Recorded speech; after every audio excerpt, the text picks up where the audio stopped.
Facebook page and things and such. Because last time it wasn't working on Facebook. It is working on Facebook. Yes, it's totally working on Facebook. All right, so now I'm going to do my intro. Hey, everybody. Welcome to mattnews.biz, where I talk about my opinions, thoughts, and beliefs that have been lovingly dubbed Matt News. This episode is brought to you unofficially by Restream. Restream is the best way to live stream to YouTube, Twitch, Facebook, and 30-plus streaming sites at once. Expand your audience with multi-streaming today at Restream.io. If you're watching the live stream, whatever platform you're viewing on, feel free to ask any questions in the comments or chat sections, and my guest and I will be sure to respond at the end of this episode. If you're listening to us in the future, feel free to send any questions in to mattnews.biz@gmail.com, and maybe we'll have a follow-up episode to answer those longing questions you may have. This is episode 25, Our Apologies. Tonight, we have a good friend of mine and apologist, Stephen Robles. Stephen, welcome to mattnews.biz. Thank you, Matt. It's a pleasure to be here finally. Yes, a pleasure to be here from the, should I call you the maker himself, because you're the one who came up with mattnews.biz? Oh, was it me? I bought the domain, but I don't know. No, it was totally you. We were talking. Okay, we were talking about Trump or something, and you were like, "Oh, Matt News. That's Matt News." Okay, yeah. Well, I'll take it. You're welcome. Also, in honor of having you on my show as well, I wore my movies on the side swag because you are the host of movie, or one of the co-hosts of Movies on the Side. Yes, Nate would say he's the host. I'm just along for the ride, but you know. I feel like that's how most of your podcasts are. So I'm glad to welcome you on my podcast, where I let you actually discuss the things you want to talk about. Hey, come on, somebody. Let's do it. All right. So do you have any introductory matters, anything you want to plug, or anything like that? No. I mean, do you go right into the topic? Like the topic for the night? I don't know. I kind of do like a back and forth thing, and then I'll just go in. I'll just go in. This is very, very casual, very nonchalant. Yeah, I struggled getting set up tonight, which I just upgraded my Wi-Fi. I'm actually on Ethernet. I have great internet, and this is like the first time like I was the one with the technical issue, and so my entire worldview is now broken. So I'm never the one with the issue. I don't know what to do. Now you have to be internet Apple apologist as well. Yeah. Well. So anyway, now can I drink my Zevia on the show? You can. We are sponsored also unofficially by Zevia as well. I like how you co-opted Restream as a sponsor. Well, if they're going to put their logo on my stream, I might as well be able to say their name. That's fair enough. There you go. I'm going to do some ASMR right here. There you go. There it is. Hey. That's right. All right. So again, if anybody's watching on live stream, I don't know a way that I can look quickly and see if there is anybody watching on live stream. But feel free to comment. We can interact with you, whatever, throughout the show. So, Stephen, the reason I had you on my podcast is one, yes, I need guests. You feel special. Appreciate it. And two, I really wanted to have you on because you're like one of the people I know that articulates whatever they're thinking well, unlike myself. I was actually talking to Jared the other day, and we were talking about something actually really important. And then I told him a lot of times I just work through stuff, vocally, while I'm still thinking about them, and so that's why I can't articulate things very well. You're a verbal processor, and that's okay. Yes, verbal processor. That's a good way to put it. Yes, it just helps when people know you're a verbal processor as opposed to just thinking you're yelling at them. You know what I mean? Like people have to realize.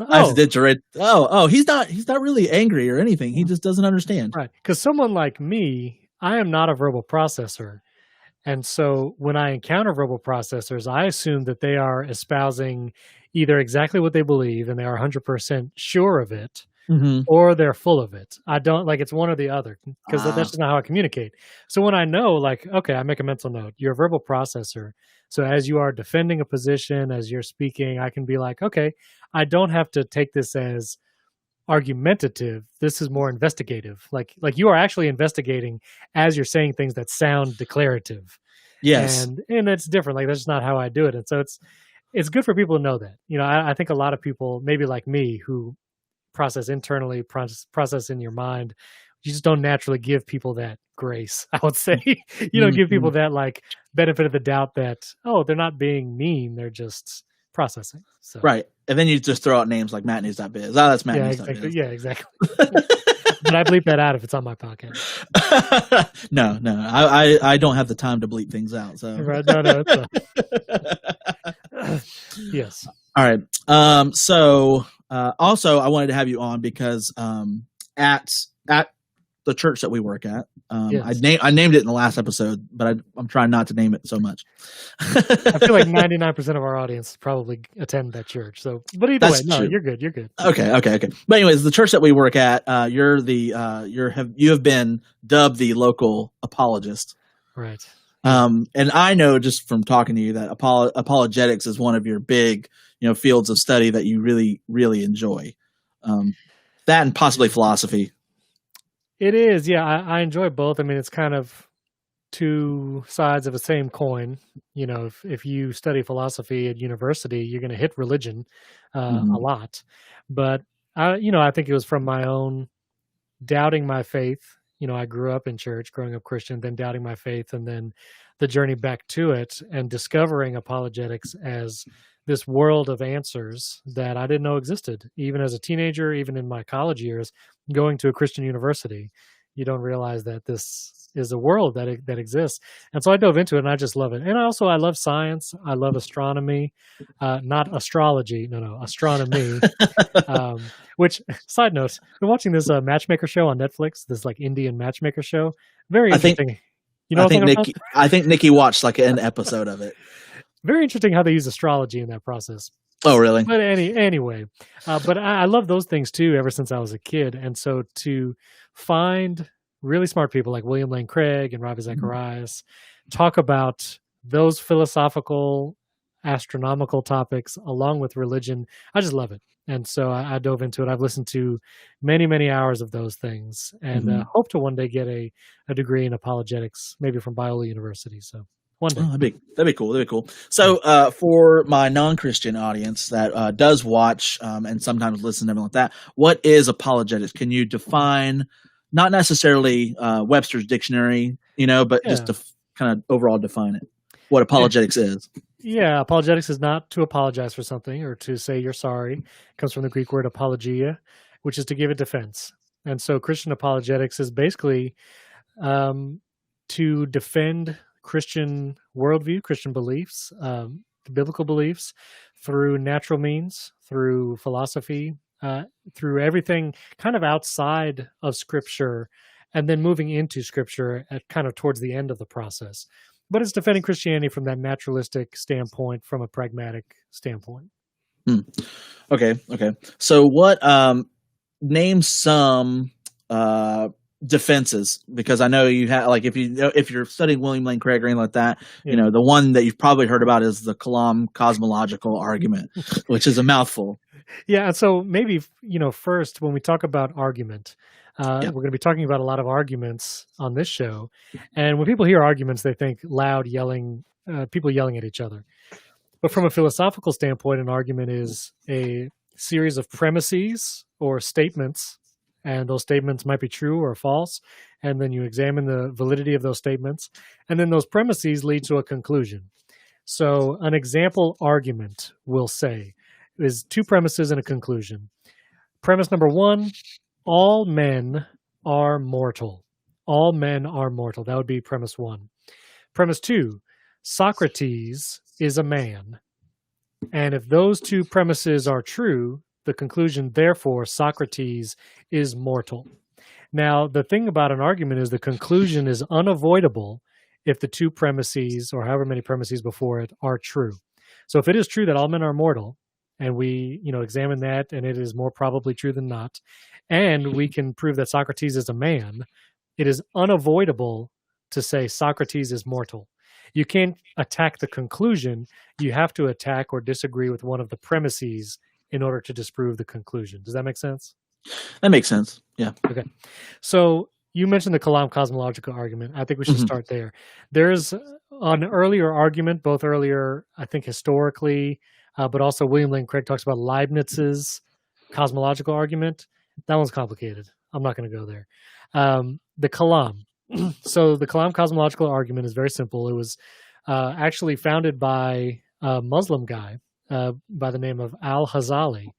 And this Muslim guy was looking for a way to prove or to defend the existence of God. Now, these arguments that we're going to talk about for the most part tonight are not proving Christianity.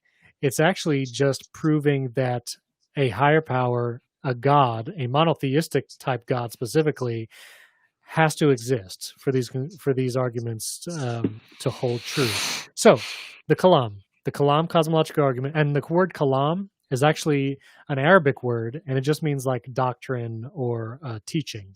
So William Lane Craig popularized this with the word Kalam to pay tribute to the Muslim who really founded it, Al-Ghazali. So that's where that word comes from. But the Kalam cosmological argument is this: whatever begins to exist has a cause. So number one, whatever begins to exist has a cause. Premise number two, the universe began to exist. The universe began to exist. And with those two premises, the conclusions that we come to is, therefore, the universe has a cause. Now, that seems like a very simplistic argument. You say, okay, the universe has a cause. What's the big deal? Well, if you hold to an atheistic or agnostic worldview, there is no cause to speak of. There is no cause outside of the universe that could have created it. So the definition of the universe has a cause, that means that there's some great cause, and we can say God, but if you don't want to say that, you could just say some all-powerful, all-present, timeless, immaterial being as a cause created the universe. Once you get through the arguments, that really sounds a lot like God, a monotheistic type God. But, and one last moment before we get into this argument specifically, when you talk about proving or defending the existence of God, you can't think of it as, well, this is the argument that's going to shut everybody up. This is the argument that it's airtight and everyone has to believe there's a God because of this one argument. That's not what apologetics is. It's not trying to find the silver bullet for atheism. It's like a lawyer building a case, and we are building a case with Exhibit A, Exhibit B, Exhibit C, and the cumulative effect of all these arguments is there is a really good reasons to believe that a God exists, and not so many good reasons to believe that there is no God. So that is what apologetics is doing, is to build a case, and these arguments are some of those exhibits. So the Kalam cosmological argument, again, everything that begins to exist has a cause. Number two, the universe began to exist. And number three, therefore the universe has a cause. So to explore it a little further, again, the conclusion is inevitable. So you have to attack one of the two premises. Premise number two, the universe began to exist. This is actually not really debated among scientists or atheists or agnostics. Excuse me. You're going to have to edit out that cough. Sorry, Matt. I'm not going to edit out anything. It's going to happen on podcast. Jared's going to be driving into work, and then all of a sudden you're just coughing right into the speakers. That's terrible. So the universe began to exist. Many scientists, this has kind of been well studied out in the early 2000s, that there was a finite point in the past that the universe began to exist, a point which before it there was nothing, and after it there was the universe. And, this is something all throughout the 20th century, many scientists tried to disprove this. There was things called the steady state model, the fluctuation model. I forget all the models, but scientists tried to prove that the universe was eternal, that it had always existed, past and for infinite in the past. And that's not a reasonable belief anymore. The science points to a finite beginning of the universe, a set point. Even Neil deGrasse Tyson, he is an atheist. In the Cosmos series on Netflix, he even talks about there was a finite point in the past when the universe began.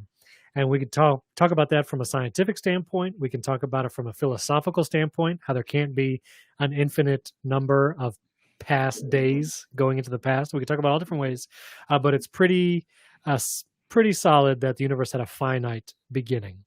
I see some comments here that Adam Graham is asking about the multiverse. Yeah. And so, he's at BGV theorem. yeah, that's the which I have background. no clue. That's the background vocal theorem. No, I'm just kidding. Oh, So the multiverse, it's ironic. One of the other arguments we can touch on in a second is the fine tuning of the universe argument for the existence of God, and the multiverse is actually an objection to that argument. For this, the multiverse argument just kicks the ball down the field. For a sports ball analogy, it just kicks it down the field a little farther. You could say, oh, well, multiverse, and so there's been finite beginnings of every universe, but that doesn't explain where these universes are coming from. And did that multiverse engine, whatever it is creating those multiverses, must have had a beginning. Just to give one scientific reasoning to believe a finite point in the past for a universe, and this would apply to the multiverse too, the second law of thermodynamics. Which in short means that there is a finite amount of energy in the universe. And so, again, this is something widely agreed in science, that our universe has an expiration date, that the usable energy, heat energy in our universe will eventually be used up everywhere. And that's called the heat death of the universe, not because it gets really hot, but because heat energy is no longer available. And so everything freezes and dies, basically. So scientists know that there's a finite end to the universe too. It's going to die at some point. And that being the case, there could not have been an infinite past. If there was an actually infinite past, the universe would have died already. There was only a finite amount of energy. So your time isn't even the issue. The energy would have ended. And there's also the idea that an infinite amount of past events, you would have no way to explain how we are here right now in this moment talking, because it would take an infinite amount of time to get to this point, and we would never have reached it. So you can, a philosophical example for that is Hilbert's Hotel, which we can get into if you'd like. But philosophically, mathematically, and scientifically, the universe had a finite beginning. It's widely agreed upon. And I'll just touch on the first premise briefly. Everything that begins to exist has a cause. This is something that you can observe in the natural world. You're not afraid of a tiger popping into existence in your room right now. And on that level, even to the molecular level, we don't see molecules popping into existence on a scientific microscopic level. So things don't pop into existence. And so everything that begins to exist has a cause. And some of the objections to that would be, well, what is God's cause? What caused God then? If everything needs a cause, what about God? And that's not the argument. The argument is whatever begins to exist has a cause, and that cause must be timeless or beginningless. And so whatever created the universe, we won't say God, we'll just say whatever power, whatever created the cosmos could not have had a beginning. It had to have been an uncaused, timeless, infinite, powerful thing. So that's just the argument in brief. And so Adam had another comment here. I was very important to find nothing's like, oh yeah. I don't know if you mentioned nothing, but if I don't know if you mentioned nothing. I didn't. This is a funny point. So William Lane Craig has debated people like Lawrence Krauss on the idea of nothing.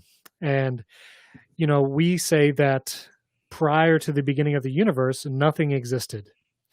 And some scientists try to argue that, right, the universe didn't exist, but there was a vacuum, and there was perhaps the law of gravity. Gravity was in play, and that's what started the universe. Well, then you have to explain where those forces came into being. Where did that vacuum come from? And was that infinitely in the past? And again, we have good reasons to believe that things aren't infinitely existing in the past. So a vacuum of space is still a thing. And so when we talk about the definition of nothing, it means the absence of all things, from a vacuum to gravity to mathematics to energy. It is absent of all that. And so that finite point, the singularity, as you might hear scientists call it, before that singularity, there was nothing. And so from the scientific definition of nothing, it is no law, no gravity, no vacuum, nothing. So anyway, it's hard to talk about nothing for a long time. Right. Yeah. I thought, because I know I showed you the wasn't really a debate, but discussion that William Lane Craig had with Cosmic Skeptic, and I thought they went over that subject very well. They did, and I learned a term from that podcast. I listened to the whole thing that you sent me. I learned about mereological nihilism, which is a fun word to say. And it was ironic because William Lane Craig is like, you know what, that's not really a tenable worldview. And the Cosmic Skeptic was like, now that you say it, you're right. That is that's not a good worldview at all. I was actually very surprised on how much they agreed with rather than how much they disagreed with. It was, and I thought it was a wonderful conversation. And so now I'm actually listening to the Cosmic Skeptic debate Frank Turek, who is another Christian apologist. He goes to a lot of college campuses, and they're debating the moral argument, which I would love to get to in a moment as well. But yeah, that seems very interesting. I also want to point out real quick here, this is not necessarily an argument for God's existence, but when we talk about meaning, Ravi Zacharias popularized the four, every worldview has to answer these four questions: origin, meaning, morality, and destiny. Every worldview has to do it. Even if you say you don't believe in God, I'm an agnostic, I don't care about anything, well, you still have to deal with those four things. Origin, where does everything come from? Meaning, is there really any purpose in life? Morality, how do we know right from wrong? And destiny, what happens when we die? And you can have answers for some of those. You're like, well, I just return to the dust and that's it. But those other three are still pretty sticky, even if you believe that about destiny. And when you think about the meaning of life, one of the biggest questions, without the existence of God, and I'm not even going to say the Christian God, I'm just saying God in general. If you hold to an agnostic or atheistic worldview, there can really be no ultimate meaning or purpose in life. And I'm not trying to sound insulting if someone does not believe in God, that their life is meaningless. That's not what I'm saying. A lot of people try to spend their lives, even, again, atheists or agnostics, in social work, social justice, in volunteering in medicine, going to other countries, giving of time, efforts, money, and all that kind of stuff. So you can do things that seem temporarily meaningful. And typically that boils down to just relieving the suffering or helping someone's life be a little more comfortable. Without a God, though, there's no ultimate meaning because, like I stated before, everyone is mortal, everyone dies. Even the universe, even if your good works carry on for generations, for millions of years, the universe has the expiration date. And so there can be no ultimate, eternal meaning to a life.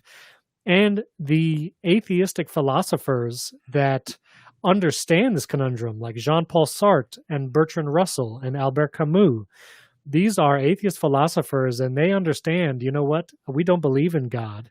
And they say it is very hard to find meaning in life. And the only way to really live consistently and to wake up every day and feel like I can do something that has any value is to believe a noble lie. And this is what they call it. The noble lie that, well, I can still do good even though there's no ultimate eternal purpose. And that's a tough thing to grapple with, for the atheist and the agnostic. But it's unavoidable, about that ultimate purpose and meaning. So just a little side note about that. And the official word for that is nihilism, understanding that there really is no meaning in life, no purpose. And again, many atheist philosophers hold to that there's really not meaning, because they understand without some higher being, some eternal purpose, there's no meaning in the present. Right. Yeah. So one of the podcasts I've been listening to is the Atheist Experience, and so it's an atheist run, podcast show. They have a YouTube show that they have every Sunday night, and they have callers call in and try to explain their beliefs and all that. And one of the things that they were talking about was meaning. And it was funny because one episode, this atheist guy called. He said, "I think the meaning for atheists in the world is to help other people," and blah blah blah blah blah blah blah. And the host, Matt Dillahunty, stated that, well, there is no ultimate purpose in life. We only have the purposes that we have in our life. Like we create our own purpose. And like for him, he's like, well, that's good enough for me. Yeah. So That speaks to the moral argument, and maybe Mhm. we jump there just for a moment. So another argument for the existence of God is the moral argument, and it goes like this: if God does not exist, objective moral values and duties do not exist. If God does not exist, objective moral values and duties do not exist. That's the first premise. Premise two: objective moral values and duties do exist. Number three, therefore, God exists. Now, that seems like a convenient conclusion, especially for the Christian apologist. But again, it follows the premises. It logically follows the premises. So you can't really attack the conclusion. You have to attack one or the other. And this is where we get into the slippery slope of subjectivism, or is something true because I believe it or say it, or because I feel it. And so you take premise two: objective moral values and duties do exist. Well, what does that mean? Objective moral values mean there are things that are wrong, inherently wrong, regardless of everyone's opinion or belief.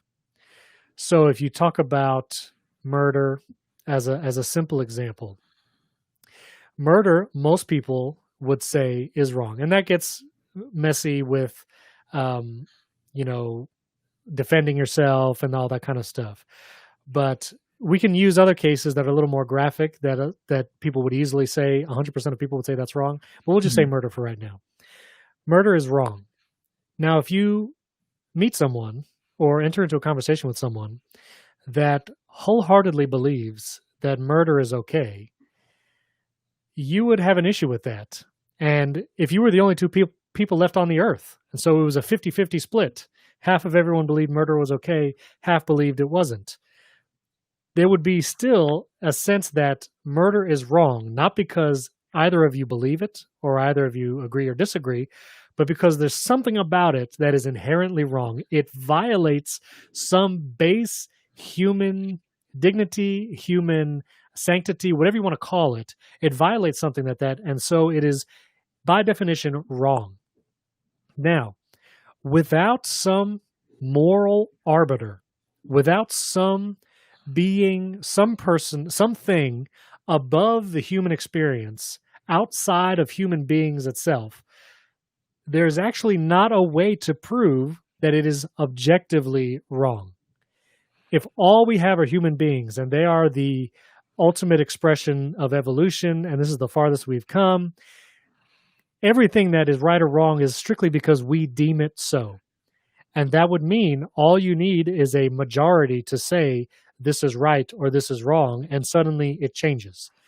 And so in order for there to be objective moral values, there has to be some objective moral lawgiver, someone who is outside of the human experience, whose nature, whose character actually dictates what is right and what is wrong.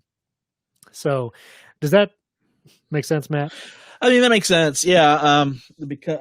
Because that's the biggest thing I hear from atheists is the moral argument, because I think that's where Christians want to attack, because that's what they know. Because they want to attack, with like the Ten Commandments, stuff like that. But I guess you don't attack it with that. Well, not me personally. But I've heard a lot of arguments, and you hear this from like atheists in debates, that they'll admit, they'll say, okay, morality is subjective by nature. Mm-hmm. They'll say, okay, and they're saying, but as we progress as a species and we come to the knowledge that X, whatever it is morally, is wrong, enough of us agree, it becomes part of the culture, now it's ingrained, we make laws about it, that now it's objectively wrong. Right. And that's the mistake. Again, they are basing the idea of objectivity on popularity. And that's not the definition of objectivity. Objectively or absolutely wrong or right means it has to be outside of something that can change. And another ironic point to people saying, well, I've heard this phrase, the arc of history is long, but it bends towards justice.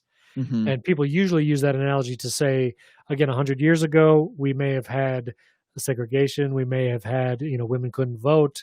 It was pre-civil rights. But the arc of history is long, it bends towards justice. We see change over time, getting us closer to moral good.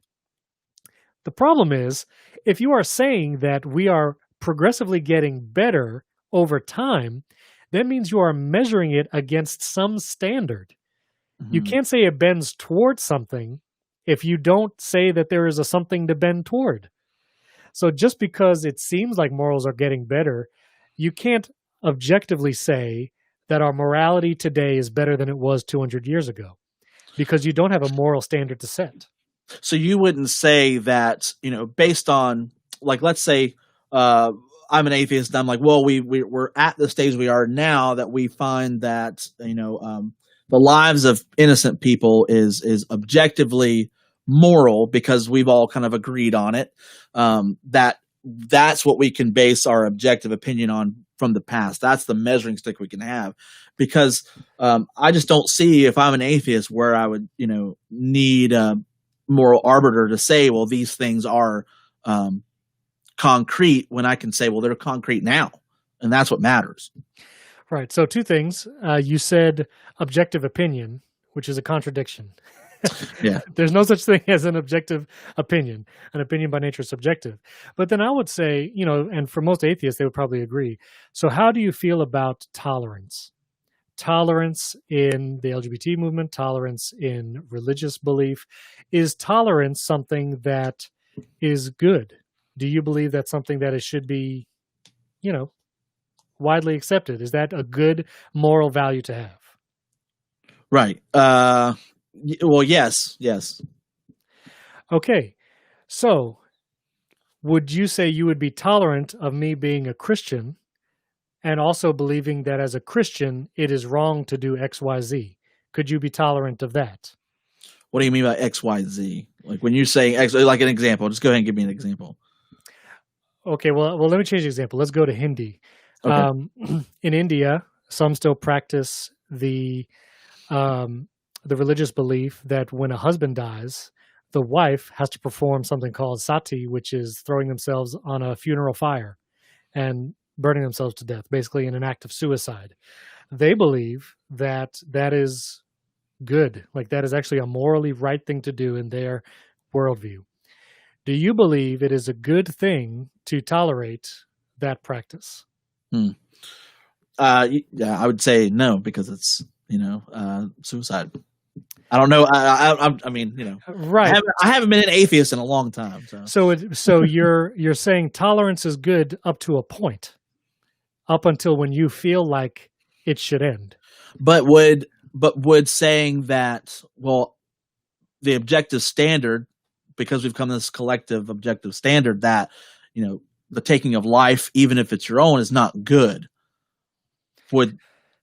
But tolerance, by definition, is allowing people to practice their beliefs, to live how they want to live, as long as it doesn't affect you, kind of your rights and at the end of my nose kind of thing. Mm-hmm. And so if you want to be genuinely tolerant as an atheist, then you should be able to support someone of a religious belief that feels that that's okay. But would you say that it's still okay even if it has societal ramifications? Because if every wife kills herself that way, that's not good for society, and therefore it's objectively immoral. Right. And so that's another argument that a lot of atheists make, that, well, whatever is good for the most people, that is the theological view, or the philosophical view is called utilitarianism. And if you want a great example of that, you can look at Thanos from Infinity War. He actually made that exact argument. He said, actually, it's better for the universe. It's better for everyone if half of everyone dies. And that's actually what's better for society. And so to say that, well, what's best for society then is what's right. Richard Dawkins, the atheist, new atheist, he says that it is child abuse to teach your children Christianity and to raise them in a home that has religious beliefs. And so if he would have his way, and probably many other atheists, he would outlaw and make it probably against the law to practice Christianity and teach it to children. And if enough of the people believe that it's good for society, then that would become okay. Do you agree that that should be fine? And if we travel down that road, we can outlaw Christianity? Right. Well, personally, no. Yeah, exactly. Personally, no.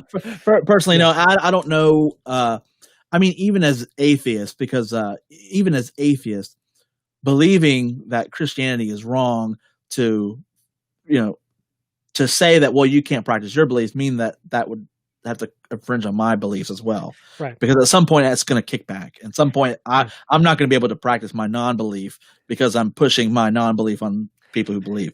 So let's say if this was actually a conversation between an atheist and a Christian, we've kind of actually proved the second premise. Even from your standpoint, you're kind of saying objective moral values do exist. Like there is something that makes these actions and these things wrong for everyone, no matter what. The wife throwing herself on the fire, like that's not right. That's not good objectively, even though this huge group of people believe it's good.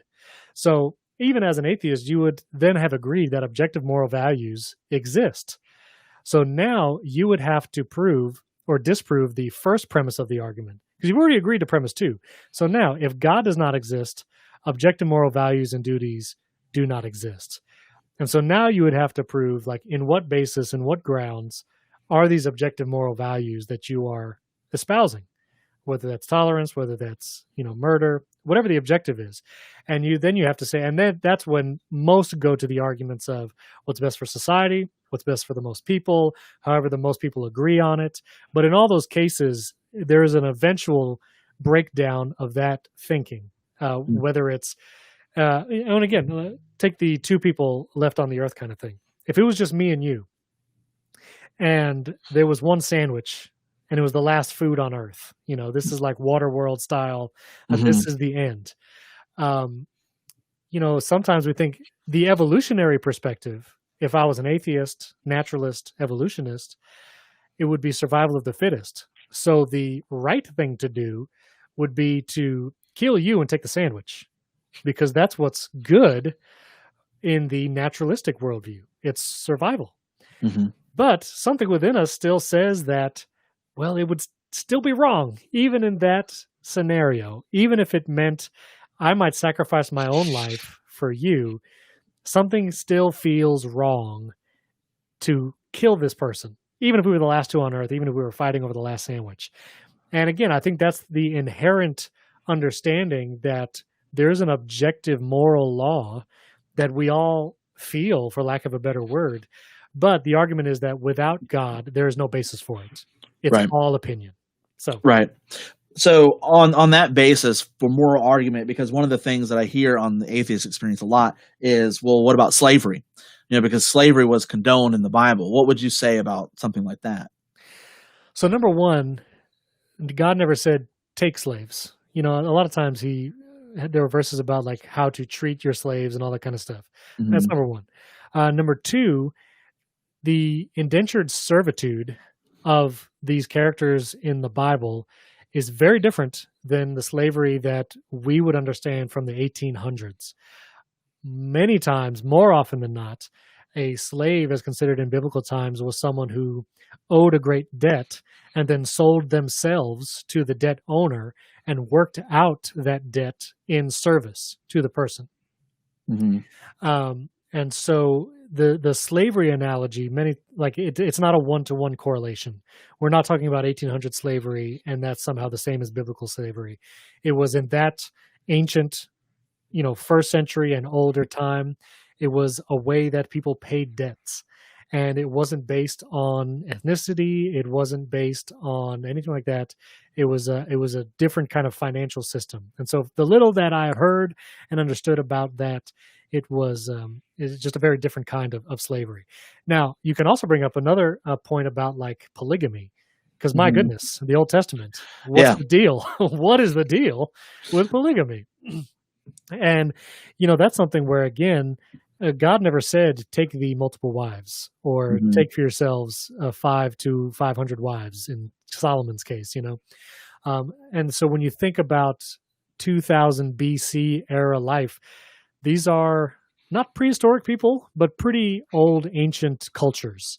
And they had some really wrong ideas. And if you remember, Israel screwed up a lot from Egypt to the Promised Land and screwed up throughout the whole Old Testament. And I would say that that is one area where even King David got it wrong. Like, he probably wasn't supposed to do it. And we know from Genesis 1, the idea of two becoming one. And so it would seem like from the beginning of God's idea of marriage, it was two people. And Jesus confirms that in the New Testament. He actually quotes Genesis and then goes on to talk about marriage and says between one man and one woman. So the polygamy thing is, they messed up. These characters in the Old Testament were not doing what God wanted, that I would think. Right. So sticking on the slavery just for a minute.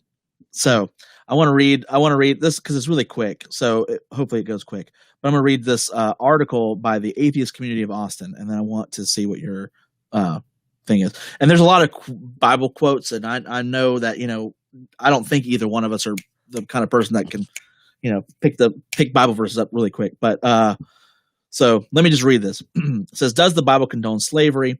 There is no morality outside of the Holy Bible. We hear this cliche repeated ad nauseum by Bible believers, but is the Bible itself morally flawed? Take, for example, the institution of human slavery. Could anything be more immoral than the buying and selling of fellow human beings into a life of involuntary servitude? Let's see what the Bible has to say about this cruel and highly immoral institution. Despite 2 Corinthians 3:17, that oft-quoted passage declaring where the Spirit of the Lord is, there is liberty, God approves of slavery in Exodus 21, 1-6. He sets forth guidelines for the buying, selling, and treatment of slaves. He says that if a male slave gets married and has children, the slave's wife and children shall remain with the master when the slave departs, because, technically speaking, they belong to the master. Now, if the slave is imprudent enough to protest because he happens to love his wife and children, God tells the master to take an awl and thrust it through his earlobe into the door.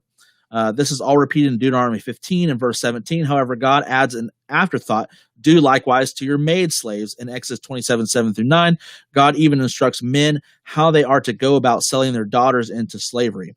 I wanted to, because I know that they talk about what you talk about, indentured servitude. And it's actually a pretty long article, never mind. But the indentured servitude thing, because somebody did bring that up to the Matt Dillahunty, in the Atheist Experience, and he said that was only for Hebrew slaves. But if there were slaves outside of the Hebrew nation, then they could. There was no law that governed how long that they could keep that slave. I mean, I'll be honest, I have not researched it extensively. Yeah, so I don't want to spout off some ideas that would mess people up. It might cause more harm than good. But just from what I've understood is what I said before. Mm-hmm. And I need to do more research into it. But same, yeah, because so I was listening to that podcast the other day, and Nikki was asking me, well, why are you listening to that? Not like why are you listening to that, but like, why are you listening to that? And for me, I'm like, because I know that there's an answer. I just know it hasn't been presented yet. Yeah. and so I'm trying to work through it and know, like, these are the questions that they're asking that seem to be insurmountable, but I just believe that they are. Like, I have faith that they are. Yeah. And, when it comes to the moral argument that we were talking about previously, to say that our morality comes from the Bible, I would actually disagree with that statement. Mm-hmm. Morality comes from the character and nature of God. And, there's reasons why it can't come from other things. Like, it can only be that. That's what makes it objective. That's what makes it unchanging. God, many, many times in Scripture and from his revealed self over time, has said that human life is sacred. And I don't believe that there's any caveat or footnote to that. I think human life is sacred. And so while these situational things and those few verses in Exodus, I definitely need to research, it doesn't make me doubt or think differently about how God thinks of human beings. Right. And, Right. Yeah. Because I've also heard the argument that, I have thought of this argument that that God kind of worked, even from Genesis, he's worked within the confines of humanity. So he's worked with humans. He's labored with humans. He's labored with people. And so this institution of slavery was obviously set up because they didn't have to explain it in the Bible. It was there. It appeared, and even in Genesis, there were slaves and slavery and things like that. And so God, working within that confines, laid out these commandments to treat your slaves a little bit better without completely abolishing the whole practice and, having the people of God really, well, we're just not going to do that. Yeah. I don't know if I know that's not a great argument. Yeah. And it's so sticky topic. So I almost don't want to try and explain even more, so I will do my due diligence. That's something that I would like to research soon. So maybe we can come back and talk about that specifically. Yeah. We'll come back. So you talked about how earlier you mentioned that you had strayed away from the faith a little bit, and that's kind of what got you interested in apologetics. Can you talk a little bit about that? Like, what argument specifically, if there was any specific argument, what brought you back in? What made you think, like, man, that makes a lot of sense? I was at Southeastern, a Bible college, when I started struggling with my faith, ironically. And I think it was a series of events, my grandmother dying, just some other negative things. And I doubted that God cared about me. I said, if there's this really all-powerful God and he can do whatever he wants, and he is allowing me to suffer this much, then he must not care. And it must not be the God that I learned about all those years of my childhood and literally Sunday school with flannel graphs all the way through youth group and all that. And so when I left Southeastern, I never doubted that some God had to exist. I guess you could say I became a deist, which basically, you believe that there's a God out there somewhere, but he doesn't give a rip. He kind of created the universe and said, see you later. Good luck. And so honestly, it wasn't an argument that brought me back. I genuinely don't believe that even the best presented, best argued argument is going to switch something in a brain of a skeptic and make them believe. For me, honestly, it was picking up a Bible that I had used my entire childhood, that I had not held for a couple of years. And when I picked it up, I immediately felt again, as subjective and weird as that is, that no, the God I learned about was real. I don't know why, and I can't explain it. And so if I'm going to keep living this, as in Christianity, I need to make sure I understand it for real. And so that's when I dove into, and honestly, it was Ravi Zacharias at first. Just hearing him talk about God. He doesn't really do these kinds of arguments. Ravi Zacharias really just talked more from his personal experience, and he's an incredible apologist. Again, like his knowledge of worldviews, growing up in India, and being Hindu for his whole life until he came to Canada at around like age 19 or 20. Hearing him talk about all these different worldviews is what spoke to me. I think it's like, okay, this guy understands Eastern religions. He understands Western religions. He was literally a Hindu before. The genetic fallacy doesn't apply, which is you only believe that because you were born in a culture that purports it, So I don't know, something about how he explained things, and it really convinced me. Now, William Lane Craig, man, he's got so many podcasts. He's got a podcast called the Defenders Podcast, and it's so long. It's so many episodes. But if you go look to it, it's the Defenders Podcast, William Lane Craig. Go to like series 2 or 3, and he has a series called The Excursions on Natural Theology.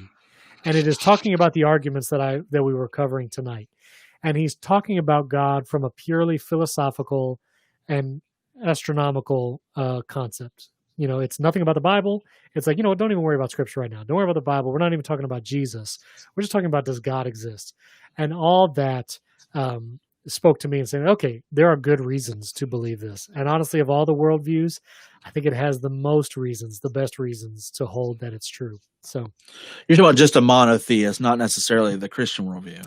Yeah. And again, all these arguments really point to just a monotheistic worldview. So that gets you down to Judaism, Islam, and Christianity, basically. And it's out of those three then that you kind of have to see, well, which of these three are true.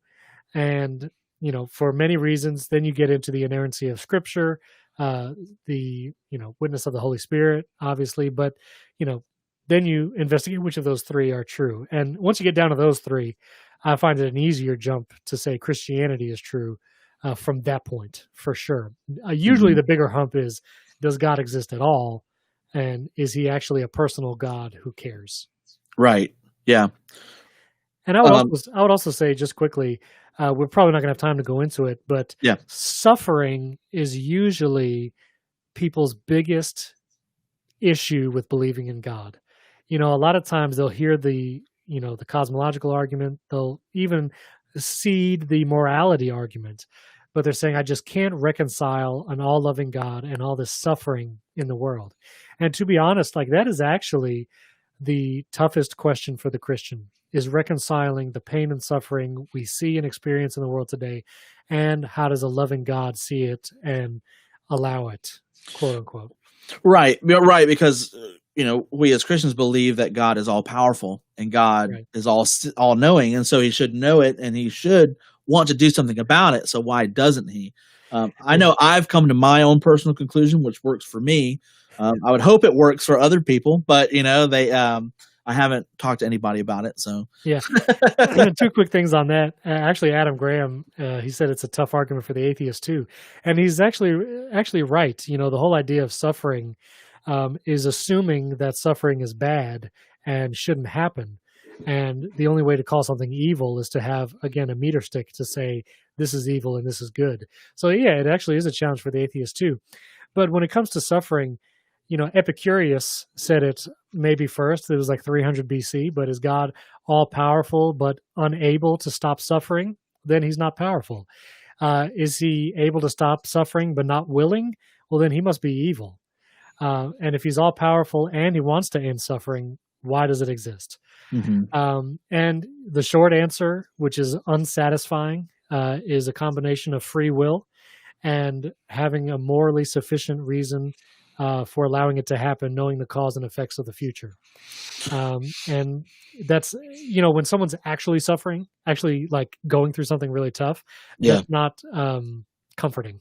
It's not going to help them believe in God anymore. But from a logical standpoint, actually many atheists now agree there is not a logical issue with God and suffering both existing. Alvin Plantinga, he's another Christian philosopher. He won the Templeton Award a couple of years ago.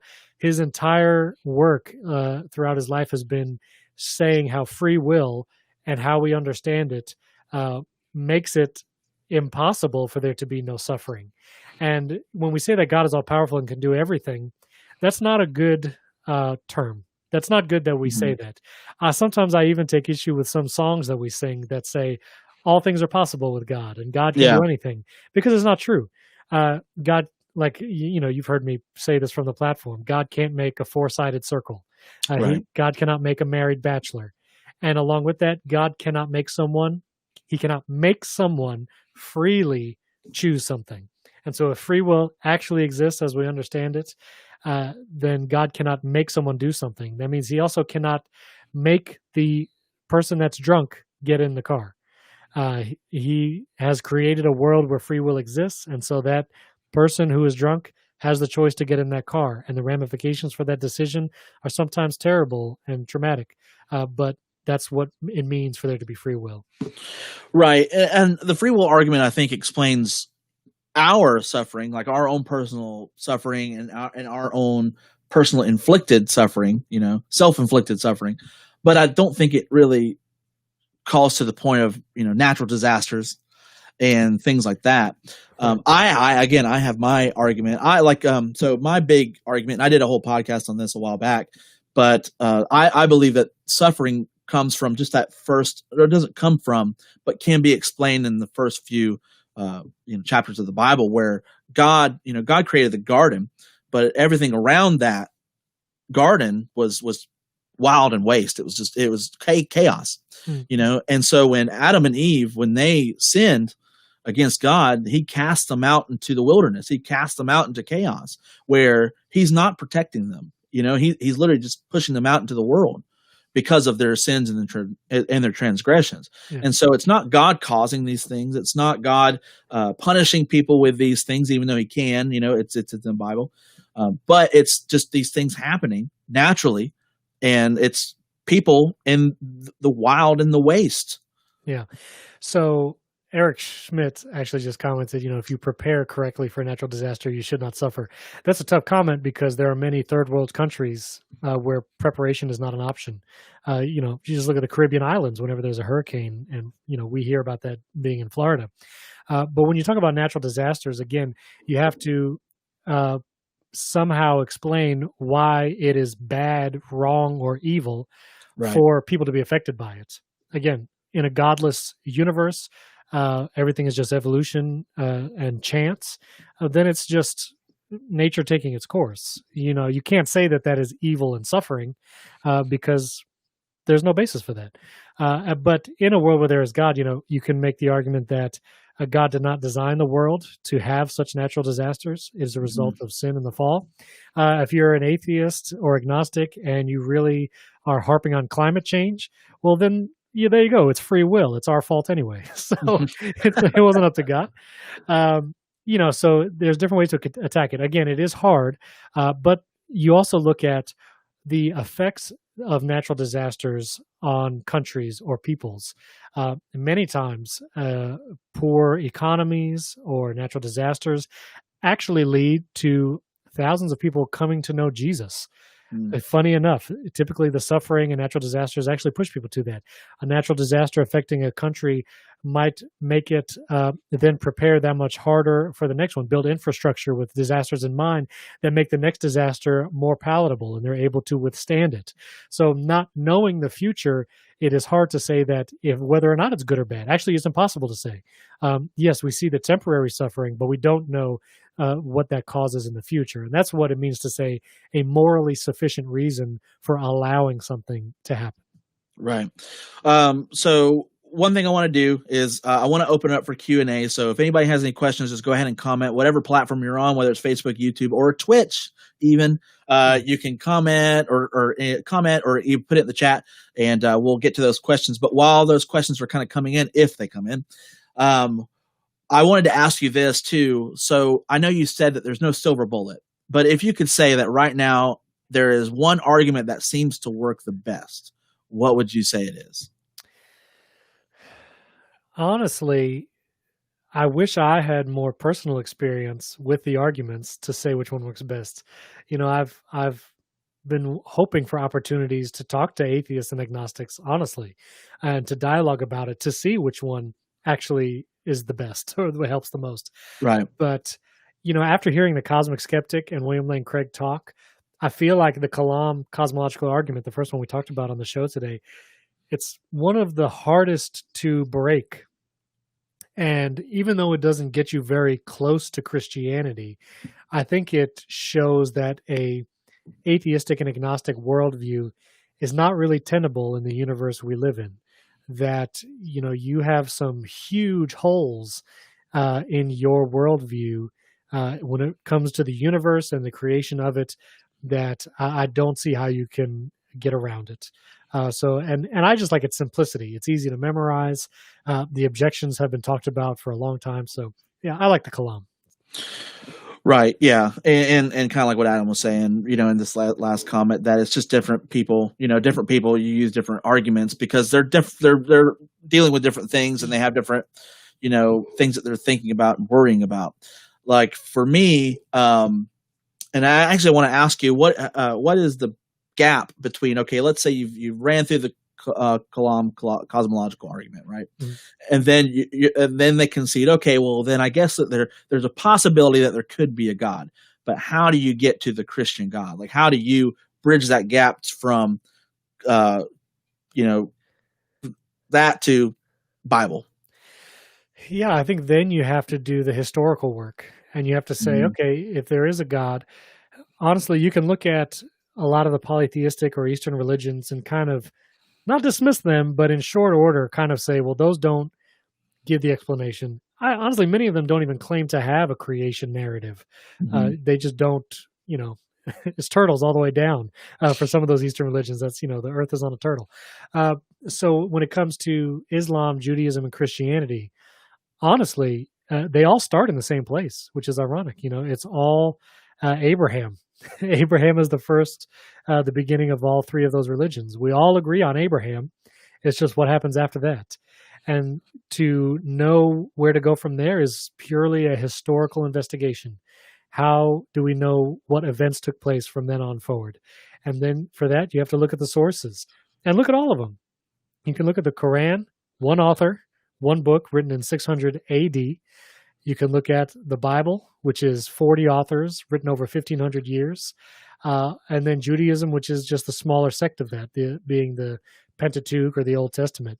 Mm-hmm. And so again, if you have a Muslim listening, I know we want to disparage Islam because there's, again, reasons to believe that, and many devout Muslims.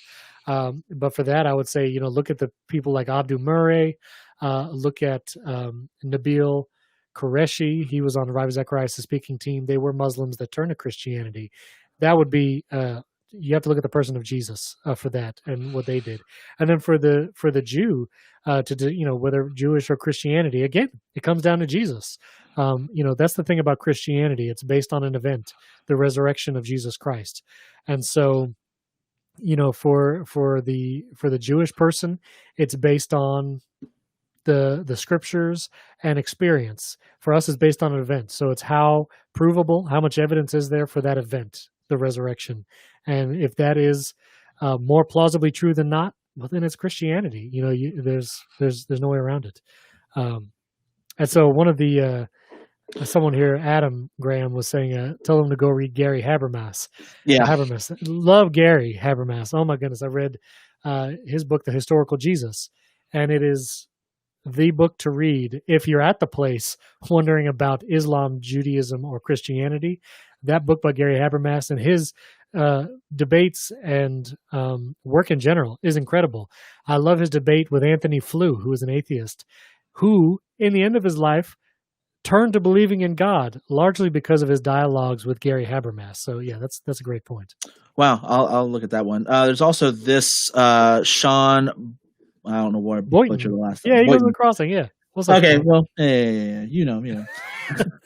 I'm always stuck either like in the booth or like running around with a camera. So like you're good, everybody. But he said the biggest argument I run into is the circular reasoning argument, using the Bible to prove the truth of the Bible. Yeah, and that's unfortunate. But the way where I grew up and the churches I grew up in, and that's kind of all the tools they had.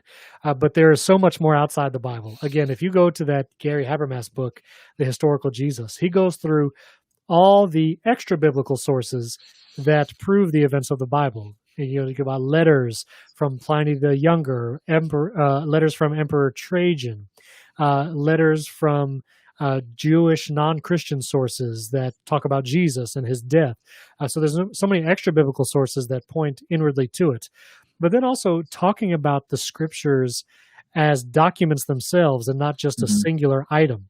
Using the Bible to prove the Bible, that's bad practice. But examining each book as a historical document, that's a great practice, and that's what you need to do. That's one of the practices that I actually tell a lot of people is don't look at the Bible as just a singular book. It's made up of multiple documents, and that's why I don't like when atheists say, well, you can't use the Bible to talk about the Bible. Like I can't bring up Paul to talk about Peter. But it's like these are two different guys who had two different testimonies. These are right. I have the testimony of Matthew, Mark, Luke, John, Paul, Peter, James, John. I have all these people that I have all these different things, that I have all these different testimonies and witnesses to. And so there's a multiple documents that we have that we can turn to as well. Now, one of the things I wanted to say too, and this is actually just to throw out another source, because a lot of people will say, well, the Old Testament, a lot of those like narratives, like the flood narrative, is repeated in some ancient Near Eastern text. I can't think of the name of it. Epic of Gilgamesh. The Gilgamesh epic and all that. And I would actually tell those people to turn to Dr. Michael Heiser. He has a lot of great works where he talks about why they could possibly be similar, but not the same. And so if anybody's wondering about that, I would tell them to turn to that guy. Yeah, that's good. And it's funny, all those sources actually point to the fact that it probably did happen, and then it's just what what source was true. So anyway, what's different about it and everything like that. Yeah, and Eric Schmitz, he was saying he was raised Jewish, but going to church has been lost and stuck in the belief that there's a God, but who is he? Yeah, and that's a tough question. If you're at the point where you believe in God, and that's kind of where I was, kind of like a deist. You're like, okay, there's something out there. I just don't know who he is or what he is like. As cliche as it might sound, I would read some scriptures. Don't read them looking for anything. Don't read them, with all the, Christianese in the background. Just read the words. Read the words and what it says. And, ask whatever the God is that might be out there to reveal himself to you. And it's funny, when you ask him to reveal himself to you, a lot of times he does. And so I would encourage you to do that. Yeah, and one thing you can't do either, because I got saved when I was 17. I was in high school, and I actually wasn't asking. I was, it just happened. Yeah. And a lot of people's testimony is the same, where it wasn't this voice that crashed down from heaven, but it was just somebody who bugged the crap out of you so much that you just had to give it a shot. Right. And that's what happened to me. Just somebody kept bugging me every day to go to church with them, and I did, and I stuck with it. I tell people that a lot of times too. Like whenever I speak for like our youth and everything, I say, hey, just lean into it. Like if you're questioning or anything, just lean into it, and you'll find out that a lot of your answers or a lot of your questions will be answered. Yeah. And for those who have been to many churches or grown up in church and may have had very negative experiences with Christians, that is not a rare instance. Many people have had negative experiences. And as hard as it may be, I would say, understand that the truth or validity of a belief system is actually not dependent on the people who practice it. Just as I want to judge atheism on its own merits, apart from the people who espouse to be atheists, judge Christianity on its belief and worldview merits, not on its proponents, because sometimes they're not the best representatives. Right. Well, man, that's all I got for you. This was fun, man. We could talk about the fine tuning of the universe next time, and more about suffering, because I'm all about that. Yeah, and I'd love to talk about that too. So that's a subject maybe we'll delve into next time. Let's hit it. Awesome. But stick around and we'll do like some after show talk and stuff like that. So, Stephen, thanks for coming on the show. I hope you enjoyed this episode of mattnews.biz and this interview with Stephen Robles. You can rewatch this stream on my YouTube page. The link is in my bio on Facebook and even on Instagram. Or you can listen to the podcast. It's available on Google Podcast and Apple Podcast. I hope to see you next time as we explore more Matt News.